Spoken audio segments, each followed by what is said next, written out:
Assalamualaikum warahmatullahi wabarakatuh. Salam sejahtera bagi kita semua. Yang kami hormati para tamu undangan, Bapak Ibu, jajaran manajemen dan perwakilan dari perusahaan tercatat, serta investor dan calon investor yang telah hadir pada kegiatan Public Expose Live 2024. KPI bersama OJK, Bursa Efek Indonesia, dan KSEI mendukung penuh kegiatan Public Expose Live 2024 yang merupakan kegiatan rutin tahunan dan menjadi bagian dari rangkaian kegiatan perayaan 47 tahun diaktifkannya kembali pasar modal Indonesia.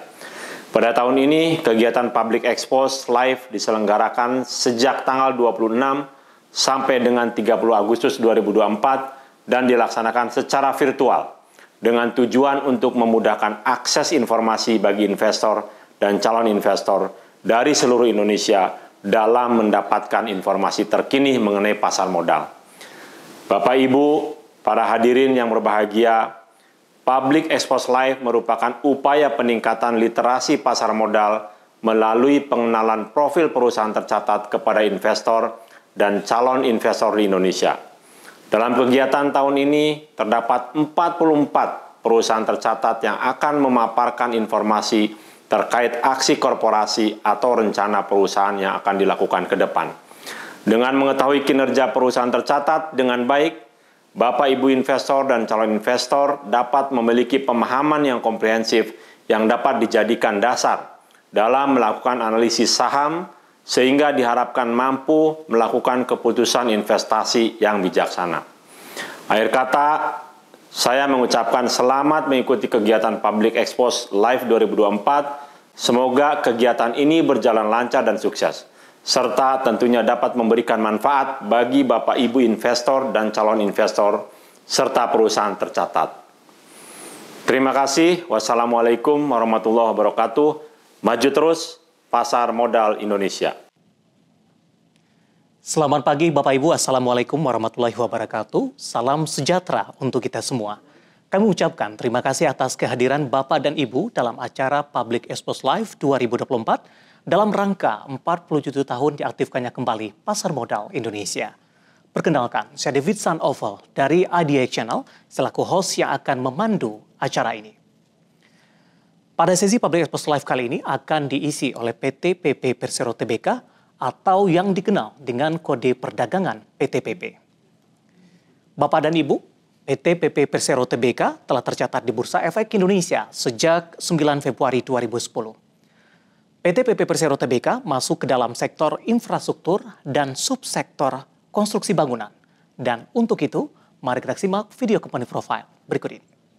More than 70 years of dedication, craftsmanship, and building dreams into reality. Through trials and triumphs, we have built more than just structures. We have woven lasting bonds with our clients and partners. Each bricklayer represents a foundation of trust, reliability, and excellence. More than 70 years of constructing not just buildings, but also futures. Our legacy stands tall in the form of iconic landmarks that have shaped communities and transformed lives. Together, we will continue our commitment and dedication to providing masterpiece to shape a world where possibilities are infinite and progress knows no bounds.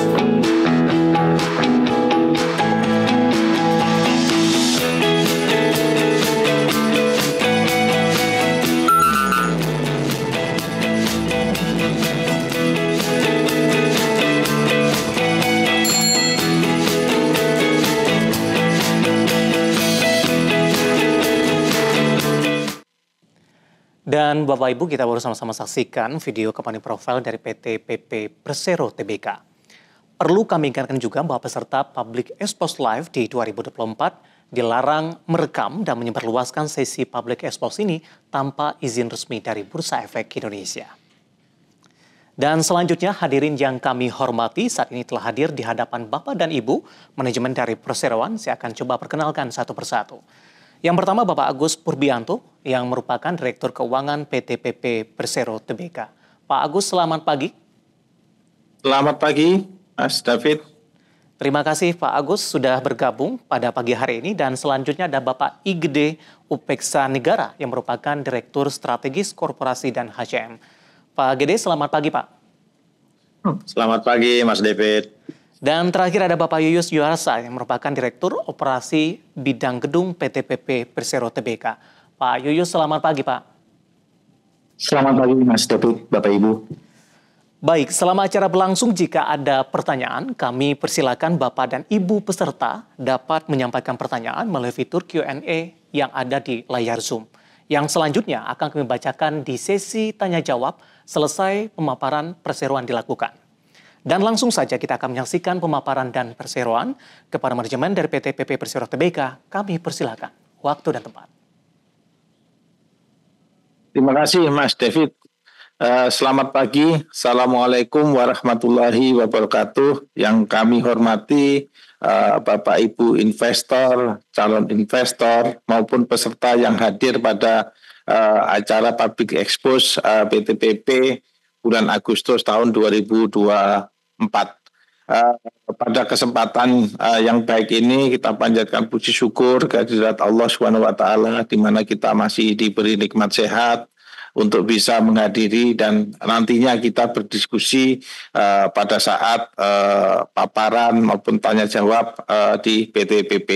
Nah, Bapak Ibu semuanya, untuk pemaparan kali ini kami ada beberapa tahapan yang mana nantinya akan menginformasikan terkait dengan update dari PT PP, baik itu mengenai kinerja pemasaran, operasi, dan bagaimana PT PP ke depan untuk mencapai apa yang telah ditargetkan.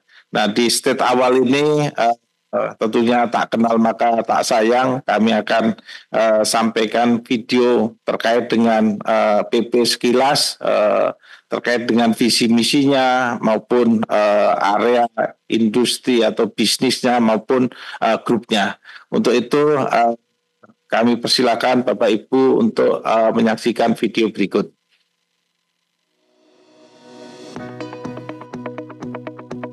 Sebagai perusahaan konstruksi BUMN terkemuka di Indonesia, PT Pembangunan Perumahan Persero Tbk berkomitmen untuk mewujudkan proyek-proyek strategis dan prestisius yang berkelanjutan baik dari segi ekonomi, sosial, dan lingkungan, serta menghadirkan solusi konstruksi yang inovatif dan ramah lingkungan.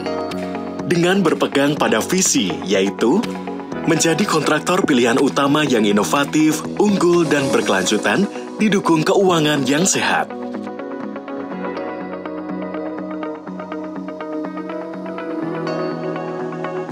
Untuk mendukung peningkatan kinerja secara berkelanjutan, PT PP menerapkan core value akhlak,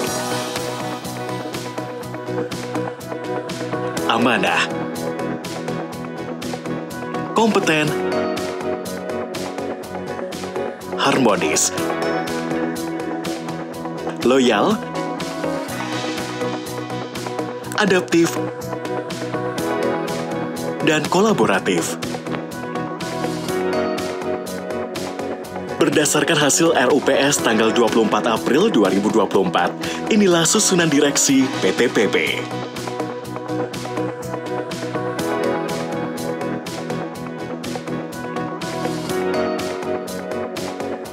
PT Pembangunan Perumahan Persero Tbk telah mengembangkan bisnis dengan mengoperasikan entitas anak usaha dan afiliasi.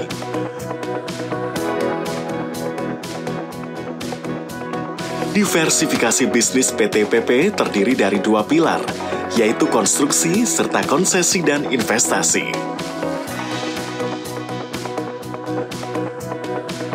Kini, bisnis konstruksi langsung di bawah otoritas PT PP mencakup pembangunan gedung, infrastruktur, dan EPC. Kontraktor spesialis dan beton pracetak melalui PP Urban, serta kontraktor berbasis peralatan melalui PP Presisi. Konsesi dan investasi meliputi investasi pada bidang properti, infrastruktur dan energi yang digawangi oleh PP Properti, PP Sinergi Colomadu, PT Centurion Perkasa Iman, PP Sinergi Banjaratma, PP Infrastruktur, PP Semarang Demak, dan PP Energi.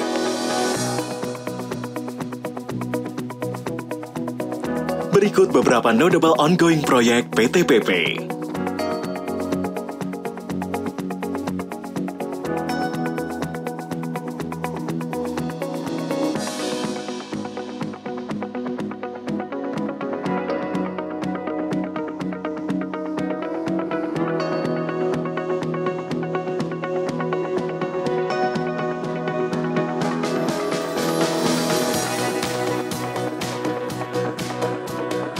PT PP berkomitmen untuk terus berinovasi, serta memberikan kontribusi yang berkelanjutan pada pembangunan bangsa.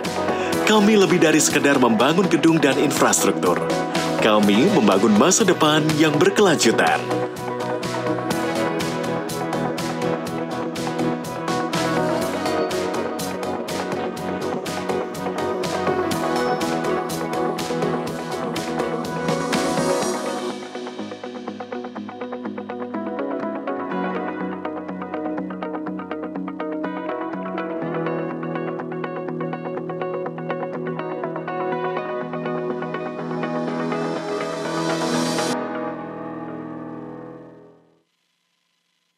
Ya, tadi di akhir tayangan Bapak Ibu semuanya kita lihat beberapa progres dari beberapa proyek yang dikerjakan PP terkait dengan proyek ongoing sampai Juni 2024.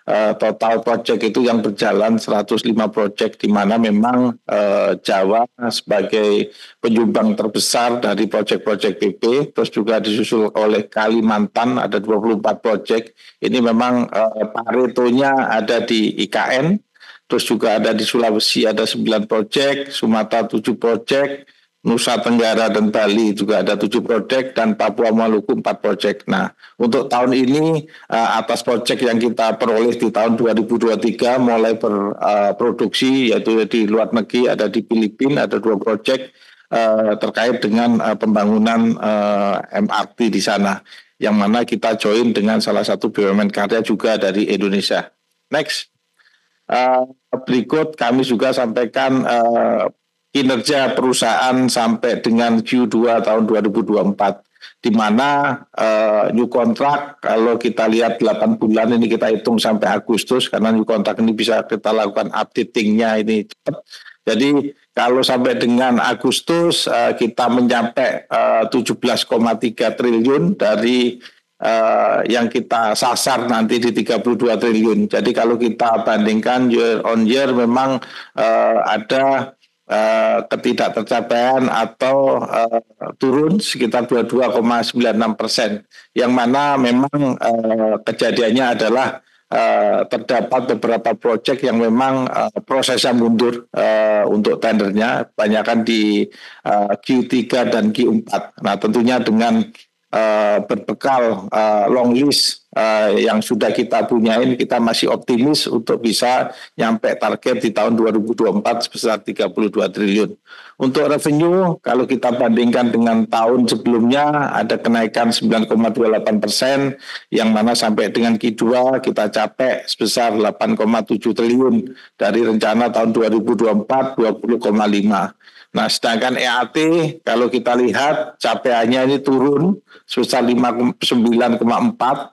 Kita capai tahun ini itu di Q2 itu 51 miliar. Kalau kita bandingkan dari Q2 tahun 2023 ada penurunan, namun perlu kami sampaikan bahwa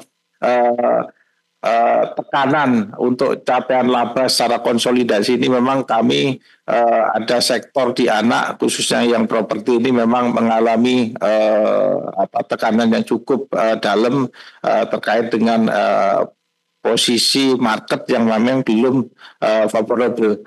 Nah, kalau kita lihat dari EAT ini sebenarnya secara perusahaan terkait dengan earning per share-nya ini ada peningkatan dari tahun 2023 ke 2024 gitu. Jadi ini mungkin kebalik ini Mbak kelihatannya. Jadi Bapak Ibu ya tahun 2024 ini 24 dan tahun 2023 ini 16. Nah, sedangkan untuk aset kita ada sedikit mengalami kenaikan dari tahun sebelumnya sebesar 2,2%. menjadi 57,7 triliun, dan untuk liability juga ada kenaikan sebesar 2,75% dari 41,3 triliun menjadi 42,5 triliun. Nah, memang dari sisi liability ini kita di Q2 ada kenaikan sedikit terkait dengan kredit, karena kebetulan harus kita cadangkan atau kita sediakan dulu dananya untuk pemenuhan pelunasan obligasi yang jatuh tempo di awal Juli. Nah, sedangkan equity ada kenaikan 0,77% dari 15,1 menjadi 15,26. Next.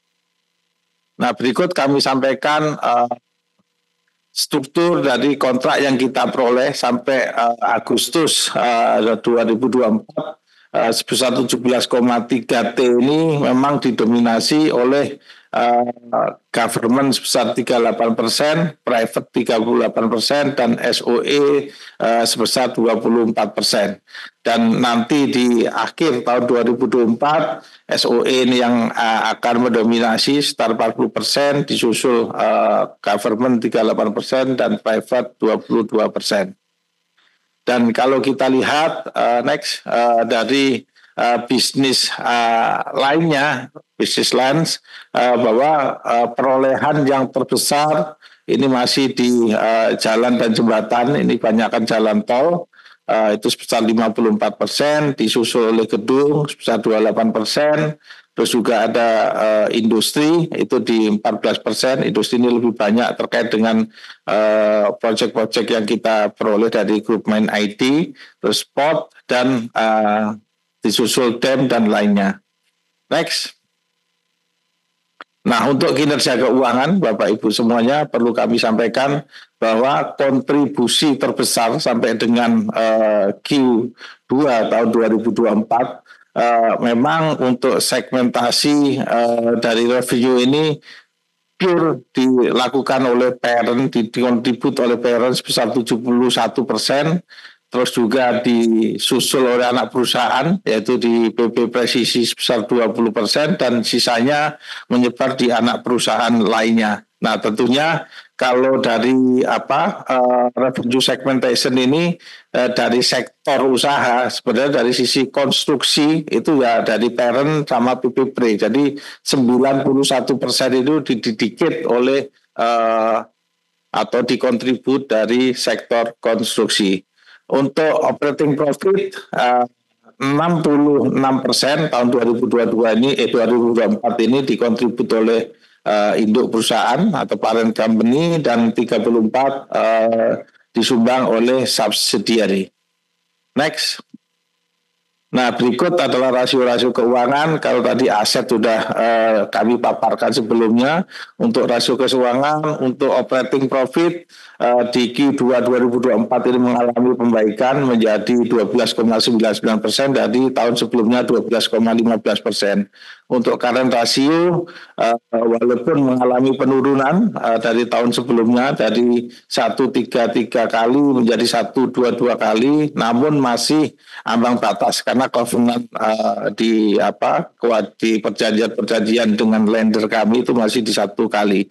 Untuk debt to equity kita juga ada perbaikan, menurun dari 2,86 kali di tahun 2023 menjadi 2,79 kali di Q2 tahun 2024. Untuk dari interest bearing juga turun dari Q2 2023 1,49 kali, di Q2 2024 1,4. Nah, namun untuk terkait dengan interest coverage ratio maupun DSCR ini mengalami penurunan, yang mana ini adalah challenge kami untuk memperbaiki di semester kedua. Untuk debt to EBITDA juga akan kami jaga dan kami upayakan untuk turun, dan capaian di Q2 tahun 2024 lebih baik dari Q2 tahun 2023 yaitu 6,99 dari tahun sebelumnya 8,7 kali. Next. Untuk investment, Bapak Ibu semuanya, kami mentargetkan tahun 2024 itu 2,1 triliun. Namun realisasi sampai dengan semester 1 itu 832 miliar. Yang mana realisasi investasi ini banyak dilakukan oleh di anak usaha utama. Ini kebanyakan adalah investasi alat di PP Pre, dan ada sebagian juga di anak-anak lainnya meneruskan ke investasi carry over, dan sebagian di anak non utama. Ini kebanyakan subsidiaris yang anak non utama ini seperti BSI, dan yang main tadi selain PPP juga ada di BP Infra. Nah, tentunya di investasi ini kami sekarang sangat berhati-hati dan tentunya harus prudent karena menyangkut karena sesuatu yang jangka panjang dan harus kita kajian risk dan lain sebagainya ini menjadi utama untuk memutuskan terkait dengan investasi. Dan untuk tahun 2024 kita di RKAP untuk investasi adalah meneruskan investasi yang tahun-tahun sebelumnya. Investasi baru masih belum ada yang kita lakukan. Next. Nah, dari segmen investasi ini kita juga mengharapkan adanya divestment, yang mana kita mentargetkan gross profit dari target divestment ini adalah sekitar 1 triliun, yang mana nantinya akan terjadi di holding atau di Indo Express 50% dan di anak perusahaannya 45%. Nah, portofolio yang menjadi target utama kami yang akan kami divest yaitu terkait dengan fiber optik di PT Ultra Mandiri Telekomunikasi, kita akan lepas 100%. Terus juga di anak usaha kita di BP Infrastruktur kita lepas 48%. Di PT PP Semarang Demak kita akan lepas 24,10%, dan di PT Celebes Railway Indonesia itu kita akan divest sebesar 47,81%. Next, Bapak Ibu semuanya, untuk bagaimana PP mencapai target yang sudah kita canangkan di tahun 2024, memang corporate sudah mencanangkan bahwa PT PP akan melakukan atau memasang strategi untuk back to core, di mana sebagai core bisnis kita konstruksi ini menjadi tulang punggung dan kontribusi utama untuk kinerja PT PP. Nah, tentunya dibarengi dengan nantinya investasi yang selected dan prudent. Nah, di sisi konstruksi tentu yang menjadi perhatian kami adalah bagaimana kita upaya untuk meningkatkan market share, khususnya di bisnis-bisnis yang memang kita secara kapasiti dan kapabilitas itu leading, khususnya di gedung maupun infra, dan juga terkait dengan omset atau kontrak yang sudah ditangani ini kita percepat untuk burning rate-nya sehingga bisa menghasilkan kinerja yang baik. Nah, dari sisi pendanaan proyek kita juga mengutamakan proyek-proyek yang sumber dananya udah secure. Terus juga pola pembayarannya kami sudah tidak mengambil tengki. Nah, tentunya juga proyek-proyek yang kami ambil banyakkan proyek-proyek yang pembayarannya melalui atau mekanisme monthly progress payment. Nah, tentunya kita juga di core ini ada sektor EPC, di mana EPC ini kita lakukan evaluasi dan tentunya objek-objek yang kita masukin kita ini selektif, menyesuaikan dengan expertise yang kita punyai, berdasarkan kompetensi dan kapasitas yang ada. Nah, tentunya yang investasi ini lebih banyak kita merealignmentkan bisnis antara induk dan anak serta afiliasi, serta bagaimana kita untuk menyehatkan keuangan anak perusahaan, khususnya portfolio di properti dan energi. Sedangkan faktor-faktor pendukung semuanya ini akan berjalan bagus apabila kita fokus untuk bagaimana leveraging ini bisa kita turunkan, terus juga proses risk management ini juga kita lakukan secara baik sehingga governance akan tercipta baik pula. Tentunya juga kita bagaimana terkait dengan knowledge management ini kita menjadikan salah satu sourcing bagaimana kita mengoptimalisasi atau mengakselerasi terkait dengan kompetensi dan pengembangan SDM kita, juga terkait dengan teknologi ini kita juga mengedepankan proses-proses yang mana kita menjadi perusahaan yang kompetitif dan leading, dan tidak lupa juga untuk sustainability, penerapan ESG ini menjadi lebih kita utamakan. Jadi demikian pemaparan sekilas tentang PP. Terima kasih. Untuk selanjutnya kami kembalikan ke Mas David.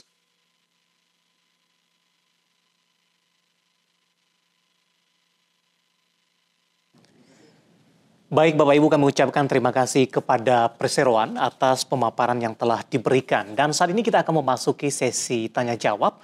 Dan kami telah melihat beberapa pertanyaan yang masuk, nanti kita akan coba ulas satu persatu. Langsung saja dengan ID penanya, Fiona Avinda. Ini menanyakan dua pertanyaan ini Bapak Ibu. Yang pertama adalah gambaran rencana PTPP untuk terlibat dalam proyek pembangunan di Ibu Kota Negara atau IKN Nusantara. Dan proyek apa yang sedang atau akan diambil alih oleh PTPP di IKN. Sementara pertanyaan yang kedua, sejauh mana perkembangan proyek PTPP di IKN dan bagaimana kontribusinya terhadap pendapatan perusahaan di masa mendatang. Silakan Bapak Ibu dari PTPP. Baik Mas David, ini karena ada direktur operasi yang salah satunya membawa IKN, kami persilakan Pak Yesus untuk bisa menjawab pertanyaan dari Mbak Fiona. Terima kasih atas pertanyaannya Mbak Fiona dan Mas David. Jadi saat ini mengerjakan proyek IKN kurang lebih yang berjalan ini ada 13 proyek senilai 11,2 triliun. Salah satunya yang baru saja digunakan upacara 17 Agustus kemarin adalah Istana Presiden, Istana Negara, dan Istana Garuda. Itu kurang lebih progresnya sudah di atas 90%, sekitar 93 dan 98%. Yang lain ada beberapa proyek yang sedang kita jalankan, baik infrastruktur, sumber kebangsaan, IKN segmen 3B, tahap 1 dan tahap 2, kemudian juga ada jalan akses masjid IKN gitu ya, terus kemudian bandara PPIP IKN, kemudian jalan seksi INUMSE, kemudian ada kepresidenan Istana Negara, kemudian seknek, kemudian ada rusun ASN sebanyak 9 tower yang kami kerjakan, juga ada kantor Bank Indonesia di sana, dan juga gedung Kementerian PUPR. Nah, itu kira-kira yang sedang berjalan, rata-rata memang bervariasi, progresnya sesuai dengan kontraktualnya. Jadi ada yang harus selesai di bulan Oktober ini, dan ada juga yang rencana penyelesaiannya di tahun 2025. Ada beberapa proyek yang memang harus selesai di tahun 2025, seperti di Kementerian PUPR. Lalu terkait dengan proporsi pendapatan proyek IKN terhadap revenue di semester 1 2024 ini adalah sebesar kurang lebih 46,72%. Itu kira-kira, dan proyek yang baru kita dapatkan juga ada yang sehingga total ya di IKN itu ada 17 proyek dengan nilai 12,17 triliun, yang ongoing yang sedang berjalan 11,2 triliun. Demikian barangkali yang bisa kami sampaikan. Terima kasih. Terima kasih jawaban untuk Fiona Avinda, dan terima kasih juga sudah bergabung di pagi hari ini. Kita beralih ke pertanyaan selanjutnya, Bapak-Bapak. Datang dari William Adriel, terima kasih juga sudah bergabung. Pertanyaannya adalah, apakah ada progres ketika perseroan melakukan rencana holding ini? Silakan Bapak-Bapak. Ya, mungkin ini akan lebih pas kalau dijawab oleh Direktur Strategi Korporasi dan Human Capital Management. Silakan Pak Gede. Baik, terima kasih. Jadi saat ini kita mengikuti program dari kementerian mengenai rencana penggabungan beberapa perusahaan karya di bawah Kementerian BUMN. Nah, kita tahap ini masih melakukan kajian. Jadi masing-masing dari kita selaku entitas itu melakukan kajian.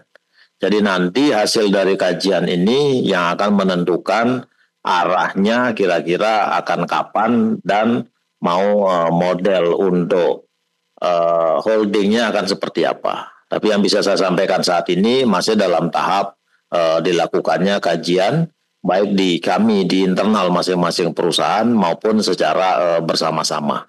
Mungkin saat ini statusnya masih seperti itu.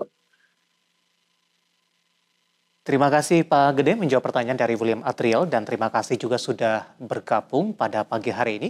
Kita beralih ke pertanyaan selanjutnya dengan ID Aldebaran Martimo Harley. Terima kasih juga sudah bergabung. Ini menanyakan, selamat pagi. Tadi sudah dijelaskan mengenai rencana divestasi PTPP ke depan yang dominan dari sektor infrastruktur. Di mana dalam hal divestasi tersebut, apakah dikarenakan sektor tersebut kurang memberikan penghasilan yang baik bagi PTPP, ataukah karena PTPP ingin fokus ke bisnis inti konstruksi?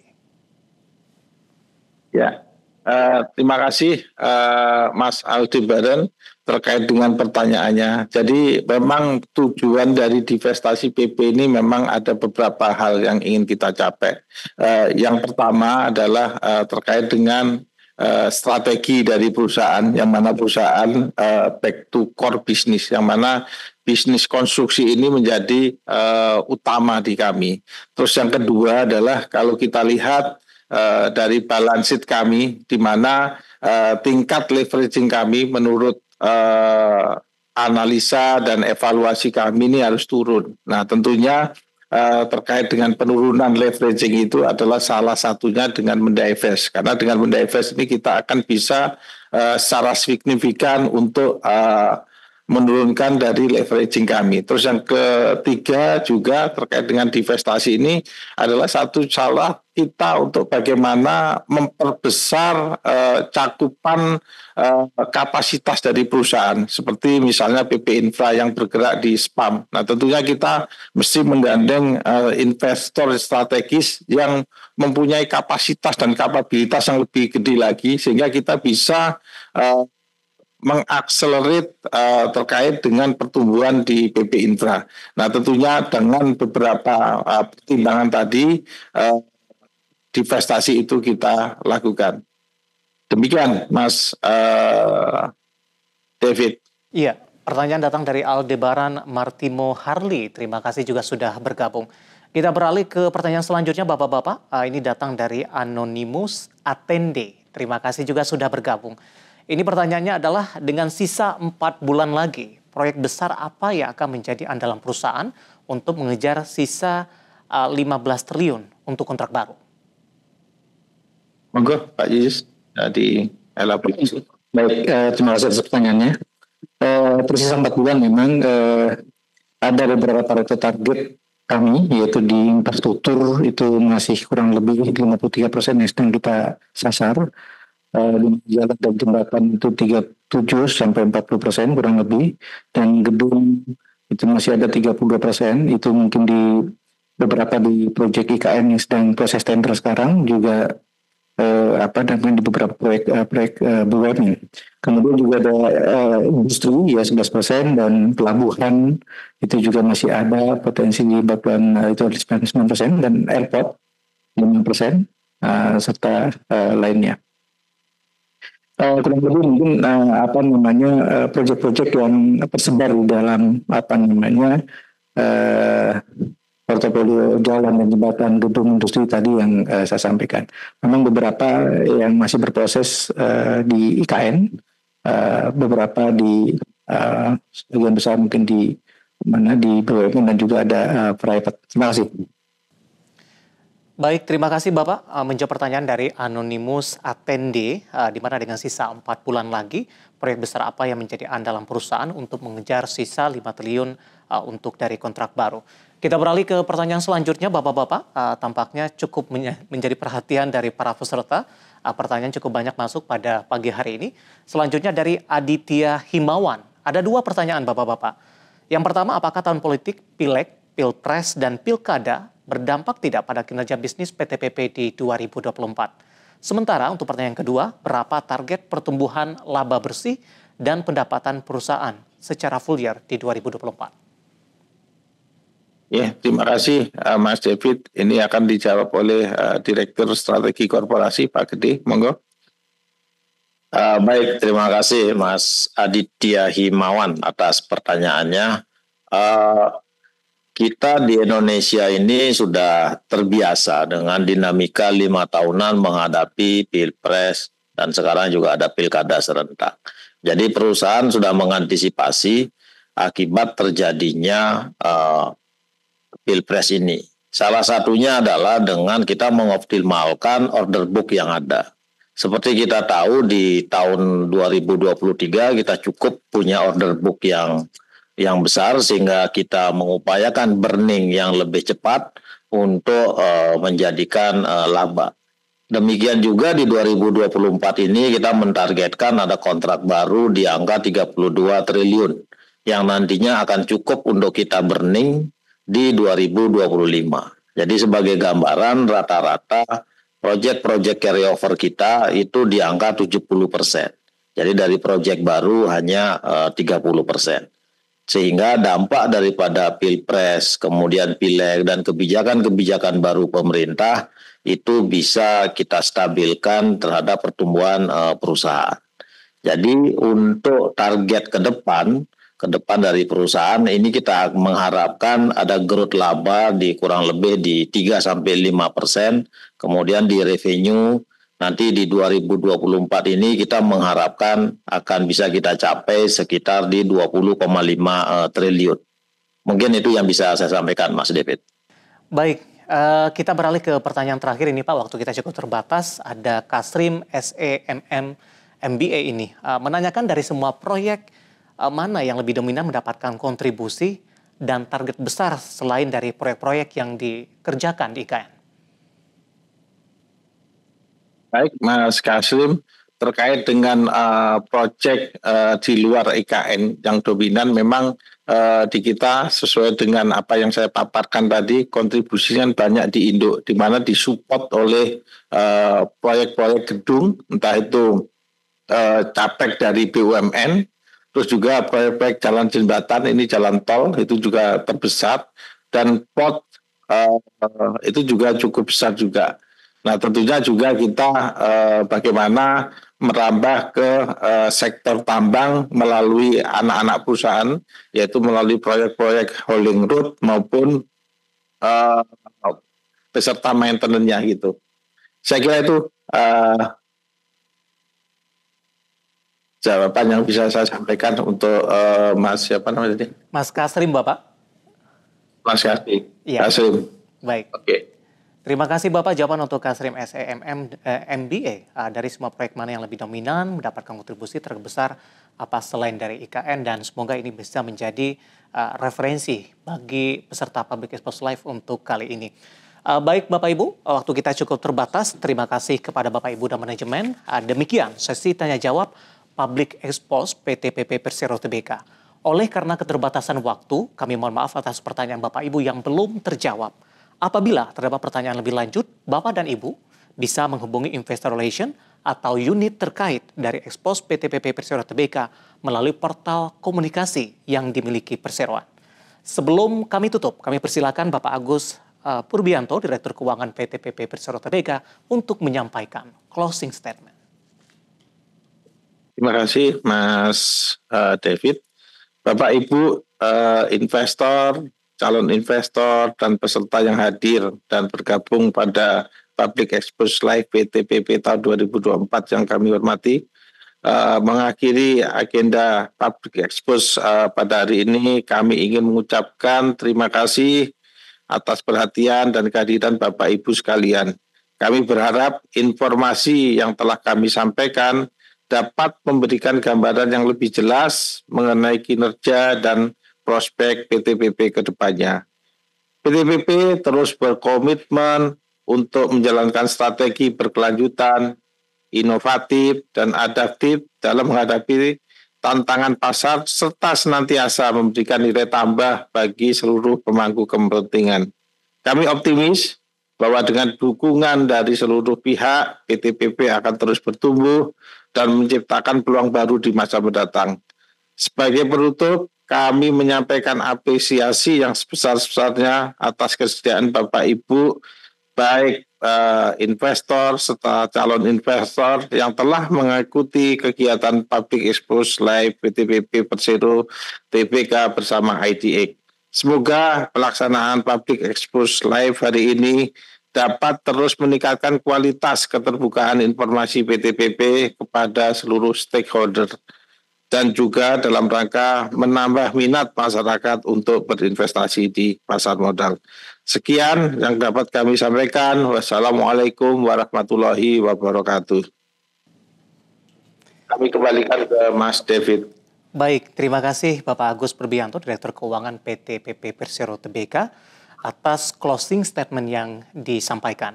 Hadirin yang kami hormati, usai sudah paparan publik yang disampaikan PT PP Persero Tbk, mari kita kasih aplaus kepada para penyaji dari perseroan. Dan sebagai informasi terakhir, tayangan Public Expose PT PP Persero Tbk ini juga dapat disaksikan kembali di YouTube Indonesia Stock Exchange. Atas nama penyelenggara, kami ucapkan terima kasih kepada Ibu, Bapak Manajemen dari PT PP Persero Tbk, dan juga kepada seluruh peserta yang sudah hadir dalam acara ini. Dan sampai jumpa dalam acara Public Expose Live di masa mendatang. Aku investor saham, maju terus pasar modal Indonesia.